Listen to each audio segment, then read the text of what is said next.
Baik, Assalamualaikum warahmatullahi wabarakatuh teman-teman semua. Kembali lagi dengan saya Khairunisa.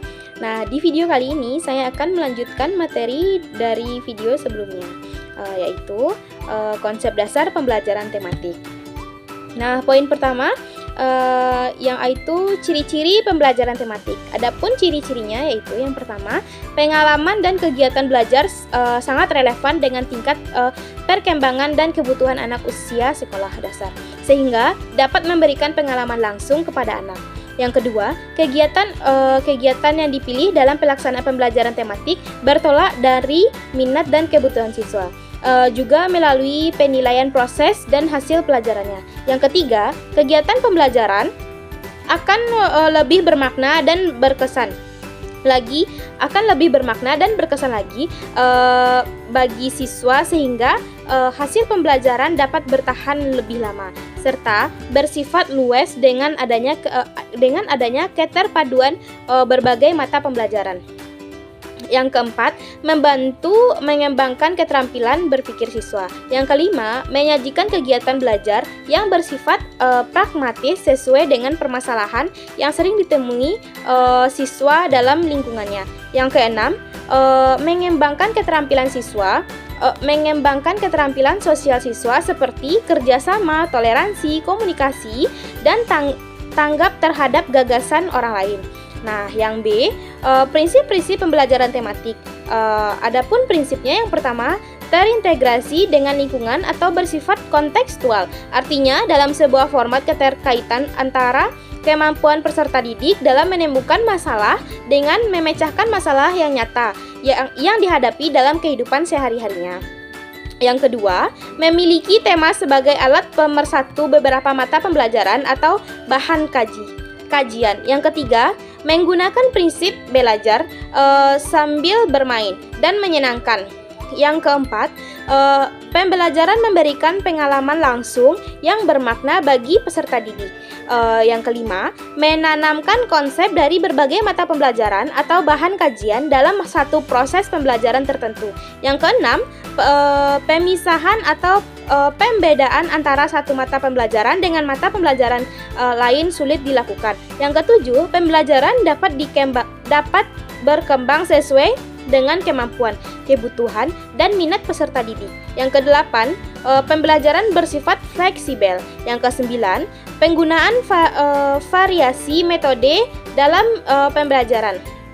Selanjutnya itu yang C, kelebihan dan kelemahan pembelajaran tematik. Adapun kelebihannya yaitu pertama, faktor motivasi karena adanya pemilihan tema yang didasarkan pada minat siswa. Yang kedua, penulisan dari unitnya sangat dikenal oleh guru. Yang ketiga, model ini merupakan perencanaan kurikulum yang to the point, sehingga mudah ditangkap oleh guru yang kurang berpengalaman. Yang keempat, model ini juga mendorong timbulnya perencanaan bersama karena sebuah tim lintas mata pembelajaran bekerja sama agar tema tersebut dapat digunakan oleh semua mata pembelajaran, dan siswa akan dengan mudah melihat bagaimana kegiatan yang berbeda dapat saling berhubungan. Nah, adapun kelemahannya yaitu yang pertama, dilihat dari aspek guru. Pembelajaran tematik menuntut ketersedianya peran guru yang memiliki pengetahuan dan wawasan yang luas, kreativitas tinggi,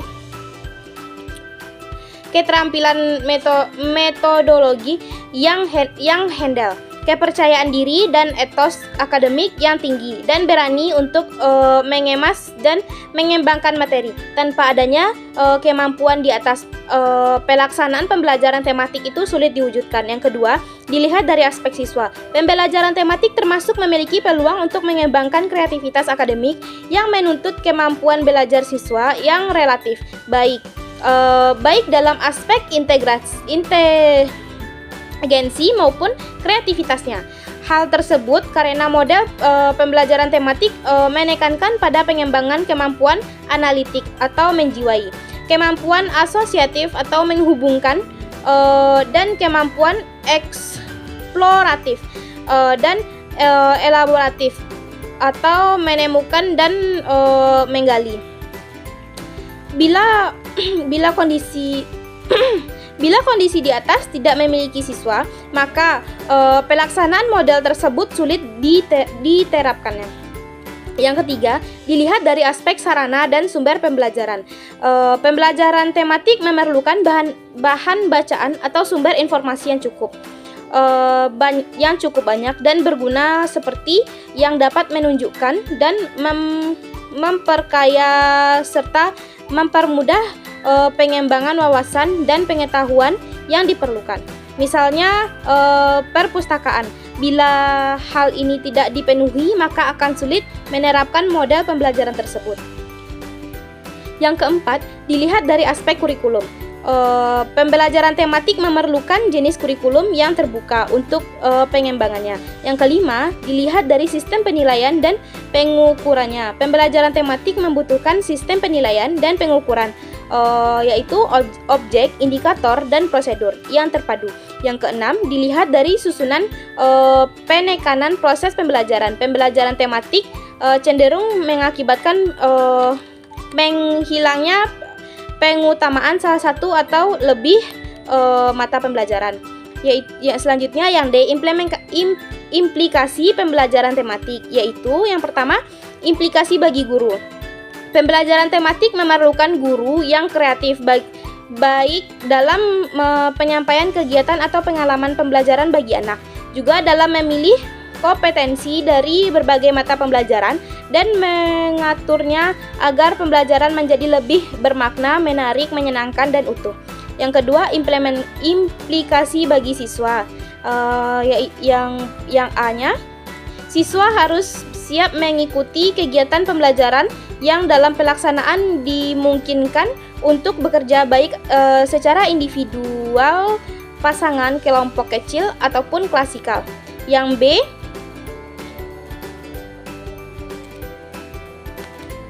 siswa harus siap mengikuti kegiatan pembelajaran yang bervariasi secara aktif, misalnya melakukan diskusi kelompok, mengadakan penelitian sederhana, dan pemecahan masalah. Yang ketiga, implikasi terhadap sarana, prasarana, sumber belajar, dan media. Yang A-nya, pembelajaran tematik pada hakikat menekankan pada siswa, baik secara individual maupun kelompok, untuk aktif mencari, menggali, dan menemukan konsep serta prinsip-prinsip secara holistik dan otentik. Oleh karena itu, dalam pelaksanaan memerlukan berbagai sarana dan prasarana belajar. Yang B, pembelajaran ini perlu memanfaatkan berbagai sumber belajar, baik yang sifatnya didesain secara khusus untuk keperluan pelaksanaan pembelajaran maupun sumber belajar yang tersedia di lingkungan yang dapat dimanfaatkan. Yang C, pembelajaran ini juga perlu mengoptimalkan penggunaan media pembelajaran yang bervariasi sehingga akan membantu siswa dalam memahami konsep-konsep yang abstrak. Yang D, penerapan pembelajaran tematik di sekolah dasar masih menggunakan buku ajar yang sudah ada saat ini untuk masing-masing mata pembelajaran dan dimungkinkan pula untuk menggunakan buku suplemen khusus yang memuat bahan ajar yang integrasi. Yang keempat, implikasi terhadap pengaturan ruangan. Dalam pelaksanaan kegiatan pembelajaran tematik, perlu melakukan pengaturan ruangan agar suasana pembelajaran menyenangkan. Pengaturan ruangan tersebut meliputi ruang perlu ditata disesuaikan dengan tema yang sedang dilaksanakan. Susunan bangku peserta didik dapat berubah-ubah disesuaikan dengan keperluan pembelajaran yang sedang berlangsung. Selanjutnya, peserta didik tidak selalu duduk di kursi, tetapi duduk di tikar atau karpet. Kegiatan hendaknya bervariasi dan dilaksanakan baik di dalam kelas maupun di luar kelas. Selanjutnya, dinding kelas dapat dimanfaatkan untuk memajang hasil karya peserta didik dan dimanfaatkan sebagai sumber belajar. Selanjutnya, alat, sarana, dan sumber belajar hendaknya dikelola sehingga memudahkan peserta didik untuk menggunakan dan menyampaikan kembali. Selanjutnya itu yang kelima, implikasi terhadap pemilihan metode. Sesuai dengan karakteristik pembelajaran tematik, maka dalam pembelajaran yang dilakukan perlu disiapkan berbagai variasi kegiatan dengan menggunakan multi metode. Misalnya percobaan bermain peran, tanya jawab, demonstrasi bercakap-cakap.